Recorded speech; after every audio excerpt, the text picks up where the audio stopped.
Welcome, esteemed viewers. You're welcome to this broadcast. Today is Sunday. We will be talking about religion and politics. Religion and politics. Remember, Buhari as a president was the grand patron of Miyetti Allah. Miyetti Allah, the umbrella body that covers the Fulani. Fulani has different branches, the ones that are Boko Haram, the ones that are ISWAP, the ones that are Lakurawa, the ones that are Fulani herdsmen and bandits. We know that there is a connection between Buhari and some of these elements. Remember, Rror and Buhari are from CPC, a party that merged with ACN to produce APC. Rror as a person, before his ministerial screening, there was a report, according to Ejirika, former chief of army staff to Jonathan.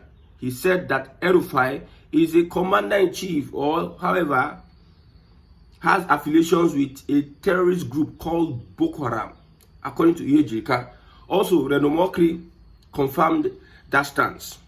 You see, Rror is a party member with Buhari. Buhari is the grand patron of Miyetti Allah. Miyetti Allah is the umbrella body of the Fulani. You see the connection. You see, politicians know how they connect themselves. With all these things, despite the fact that the vice president to Buhari was a professor and a pastor at the Redeemed Christian Church of God, a Christian, Yoruba people did not come out and do a video. They did not do any video threatening Buhari as a president. We know that they aligned with the ACN. ACN is a Yoruba party to have APC. The North aligned with the Southwest, most of, and got the APC. Never had I seen a Southwesterner come out to threaten Buhari like the way this young man from the North is threatening the president Bola Ahmed Tinubu. It tells you the hypocrisy of some of these Northern politicians and Northerners themselves. This young man is coming to threaten President Tinubu for speaking up against you killing in the name of insulting Prophet Muhammad. He said at ECOWAS, the president frowned against it, that we do not accept any killings under any guise because somebody has reported or is claiming that some other persons insulted Muhammad. Let me take you back. In our constitution, does the Constitution of the Federal Republic of Nigeria grant you the right to kill somebody because they insulted Muhammad? Is that in our constitution? Remember, even though you have Sharia in our constitution, the constitution overrides every other provision, every other edit, every other law, every other state law. The Supreme Constitution, 1999 Constitution, overrides that. So, this young man is angry that Tinubu is interfering in religious issues. You are telling Tinubu, I am warning you, do not interfere. Anybody that insults Muhammad will kill. And I've not heard that this young man has been arrested. Terrorist tendencies. Somebody will come out boldly and threaten the president. If that person were to be an Igbo person or identify as IPOB, you'll have known what will have happened now. The DSS will be quick to move. The army had said that if you are publishing or broadcasting IPOB activities, it is forbidden and what have you. The army will not do that to these bandits infested, let me not use that word, people that are propagating terrorism in northern Nigeria, threatening the lives of people. This particular video made by this young man is against the Cyber Crime Act. He should be arrested and also silenced so that any other person will not come out and start threatening a Southern president. Buhari, with all his affiliations with OIC, with Muslim country, trying to Islamize, trying to do this, pandering to Islamizing Nigeria, pandering to Islamic jihadists. Southwesterners not come out to threaten Buhari. But a president from Yoruba extraction, you can see what the Northerners are doing. See, it's understandable because we know that Nigeria is an arrangement. I know I'm calling Southwest, because we Southeast, we deal with Buhari well. We don't take nonsense. We are not in the agreement they had between ACN and CPC. So you can see the hypocrisy. So if you kill for Muhammad, it should be allowed under our court. So that is the mentality these Northerners have. Even when they are presidents, that's why I told you about how Buhari is connected. Even though they are presidents, they have PhD, they are professors, and whatso have you. They have this mentality that they have the right to go against the constitution of the country, to kill somebody because he insulted, in quote, Muhammad. You can be having an argument with a fanatic, a jihadist, an Islamic person in northern Nigeria, a Muslim. You can have, for instance, football. We have somebody whose name is Mohamed Salah. Mohamed Salah is a player, Liverpool player. You're having an argument who is better between Saka and Mohamed Salah. And maybe somehow you say Muhammad is this, Muhammad is that. These people that have mental problem may turn it against you that you are insulting Muhammad. That's how bad these people are. When you beat their ego, when you win them in an argument, they may turn it against you that you are insulting Muhammad. Because I believe what happened to Deborah,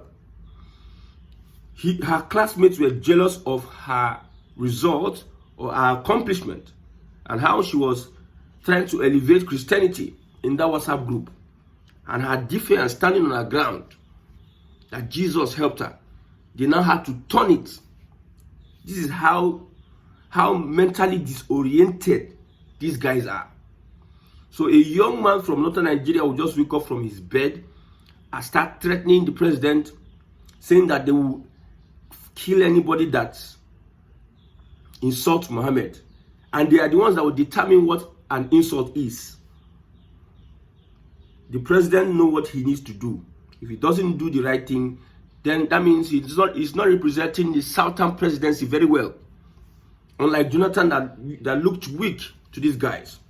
I trust if Tinubu were to be Jonathan, he will not even allow the PDP play these shenanigans. He will have played them and also made sure that he returned the second time. So we have a Buhari, a fanatic, a Buhari, an Islamic fanatic. Those who have their allegiance to Uthman Danfodio. Uthman Danfodio is somebody who said that he will go on killing, take over lands and dig the Quran, using Islam, dig the Quran in the Atlantic Ocean. Where is the Atlantic Ocean?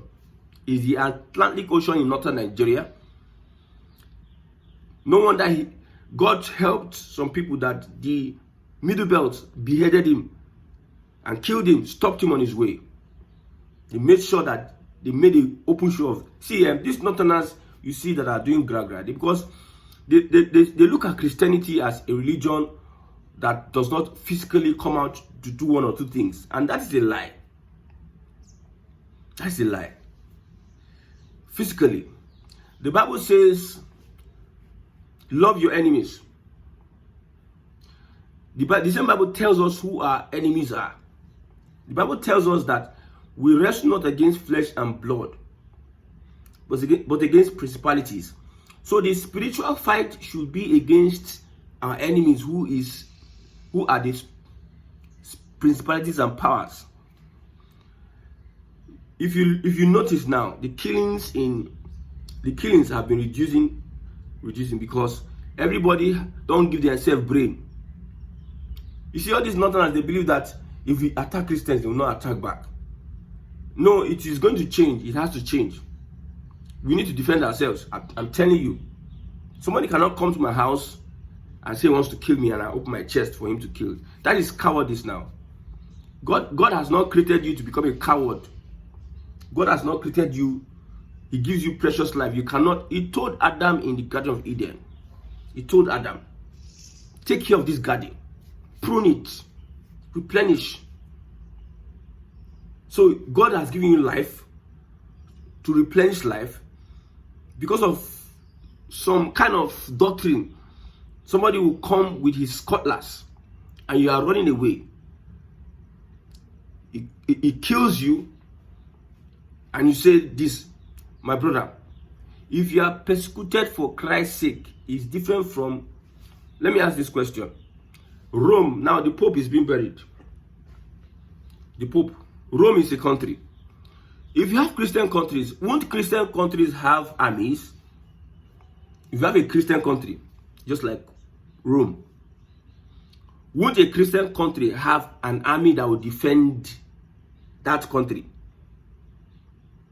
That's the question I'm asking. Or is it you are going to be fighting spiritual war, or you are going to be fighting a spiritual fight? If you have an aggressor, you carry your Bible and be praying. Remember in the Old Testament, the singers were in the front. Others they were building the wall of Jericho, the wall of Israel. They were building the walls. They had their weapons on one hand, they were building on the other hand. There's a physical aspect to Christianity, and there's a spiritual aspect to Christianity. This is a Sunday. I'm using this opportunity to try and make some people realize that for the fact that you believe that Jesus told you if they slap you, turn the other cheek. So, for instance, if we are going to be praying, if somebody is coming to attack me, I'm going to be praying, so that the person will not attack me. Why don't we, when we go to farm to plant, we just pray, the seed will enter the ground. We just pray, the seed will prune. Unseen hands will start pruning the farmland. Unseen hands will start watering the farmland. When you want to go and harvest your crop, you pray. And unseen sickle, angels will come and help you harvest. Why do you have to go physically and plant, physically and prune, physically and harvest? Why do you have to go through that process? Why don't you use prayer? But when somebody wants to take your life, you believe that shall not kill. That shall not kill, but you are killing animals. That shall not kill. Suffer not the witch to live. See, there are levels of God that we need to understand. You cannot understand God totally. God killeth and maketh alive. We have been made gods on earth. We are made to control the earth. So anybody that is an aggressor, that wants to carry his gun and anything, come and kill me, man, I have to defend myself. That is a right God has given to me. The orientation they have given us over the years. My pastor once said, when I was young, my pastor once said, he will stay in his farm. If any Fulani come, he will go and carry his cutlass. He's from Niger Delta. They will go and sharpen their cutlass. If you near him, not as a pastor, if you near him to kill him, he's going to defend himself. Thank God, DSS has said, let us defend ourselves. Because is he not stupid? God created me in his image and likeness, gave me life. And he have a purpose on earth to achieve. God has not said, it's my time, then once somebody will come and take my life. Don't you know that some people die premature death? Some people die as cowards. I cannot die as coward. So the Muslims, all these terrorists, they believe that Christian doctrine, if you attack them, they will not attack back. That's why you see what Israel is doing to Palestine. You see what Israel, they cannot stand aggression. It's just cowardice for you to just say somebody insulted a prophet, you know the person will not fight back because of his belief, or you take the person unawares. You know, when you are fighting war, when you are fighting in battle, honorable people face themselves. But these people, they are cowards. They just come in the middle of the night, start killing and ravaging people, and they run away. Cowards, they cannot stand you. I've said it, you notice that the killings in the past 3 to 4 days have reduced, because we need to have the mentality of defending ourselves. If the government at the point in time will not be able to defend your... See, a living dog is better than a dead lion. No? I'm not saying you should be afraid of that. Don't be afraid to defend yourself, so that these guys will understand that Christians are not fools. It is the doctrine that is weak, that will weaken the minds of Christians. If I'm in my village, I went to my village. I saw some people call themselves Fulani, heading their cows. I went to meet the young man.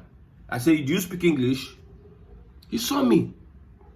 If he saw me the way I was clad, you know that this guy is, the guy answered me straight. Because if he does anyhow, I can even give him correct. There's a way you give people slap. If you want to know how to give people slap that it will affect their score, you need to. I used to work in a factory where they produce iron. So my hand is that strong. I will make sure I position my hand in a way it's so strong. If I ask you a question, I don't. So Christians need to brace up. We are not fools. Me and Fulani stand. This is Sunday. I'm not talking about being violent. I'm trying to. These guys, you threaten the president, and I look at the person. I look at the young man threatening a southern president. Not because I support the Tinubu, because these Fulani people, they are done too much. They done too much. Threatening everybody anyhow. Politically, they threaten. Economically, they threaten. Everywhere they threaten. Man will die once, my brother. I will die and go to heaven. I don't have any grudge against you. But when you want to take away the life God has given to me, my brother, you have to go down. Not me. It is you. Your life is not precious. That's why you want to take somebody else's life. You have a premeditated. See, you don't even have to. If I'm living in the north, I'm living in a place or anywhere, Ehamufu, I'll be so conscious, security conscious. You don't have to even take me unaware. If you take me unaware, good luck to you. But my security consciousness, and I see you coming. As a Christian, I'm not dropping the Bible. I'm using both spiritual and physically. I'll use it and amend you. I'm from Isukwato. Look at me very well. You can't be threatening you are because of insult to Muhammad. You will kill, and because you go scot-free, you take it further to start threatening the president because he says no to that killing of somebody because you believe he insulted the prophet. We understand if you serve a powerful God, the God needs to fight for himself. We don't kill in Christianity for God. We don't kill for God. God will fight his battle. But if you want to try with me, I can't say it though. Don't try it with me. So Christians, I'm asking our pastors, if we have a Christian country, won't you recruit soldiers, police, and security agencies? What would those agencies be doing? Wouldn't they carry guns? Don't we have Christian soldiers? Okay, it's their duty to protect their country. It's not your duty to protect your life. Can't you see the mentality? It's our duty to protect our country. Is it not your duty to protect your life as a Christian? This thing I just said this Sunday, I will repeat it. So until you enter some people's brain. You are a police officer, and if they come, you carry Bible. And you go and tell God that you carry Bible. You are praying. You live a life of prayer. Most things God will take away these things from you. You will not be where it's happening when you pray. But when it comes to a point whereby you are faced with these guys, you apply spiritual and physical all joined together. David used physical and spiritual. What Jesus was telling us is that our warfare is not carnal. The main reasons why these people are behaving this way is that there's a spiritual battle that needs to be won. While we are at it, while we are at fighting that spiritual battle, if they are coming physical, we also fight the physical battle. When you push back on these guys, you know that these guys, nothing. Tinubu has come to show them politically that nothing. You do nothing. See, they are like running helter-skelter. People, if Tinubu came, paralyzed the PDP. Now, he paralyzed the Labour Party. The not bragging Their ego has been bruised. It tells you a lot. So as Christians, don't be afraid. If you are in northern Nigeria, don't be afraid to defend yourself. It is a right God has given you as a human being. Be prayerful, love your neighbors.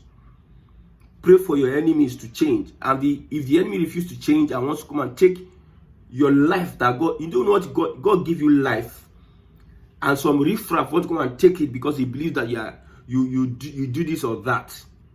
Or because most people that are killed in northern Nigeria, most of them have not committed blasphemy. They are just being killed because they are Christians or because some people want to take over their lands. You carry this one. See, I will suffer the wish not to live. The wish that doesn't want me to live. Me, I will suffer that wish not to live. So our pastors, please, let's educate our members on how to fight the spiritual fight and also how to fight the physical fight. I gave you an analogy. If you are going to school and you are not reading your book, reading your book is not a spiritual exercise, it's a physical exercise. You don't go for practicals. You don't do the necessary things. That's why most people are in church. They're just praying. They don't go into business. They don't do what they need to do. They are still poor. The same way with people coming to attack you as a Christian physically, and you are running away. You don't want to kill. You don't want to do this. You don't want to do that. You don't want to defend yourself. You don't want to do that. You are running away. You are going to a farm. You want to plant. You're a farmer. Would you pray for the seed to enter the ground and the seed would germinate? You carry your hands and do hit physical action so that there will be a result. So it's when somebody wants to come and attack you in the name of Islam or in the name of Fulani jihadism, you need to defend yourself.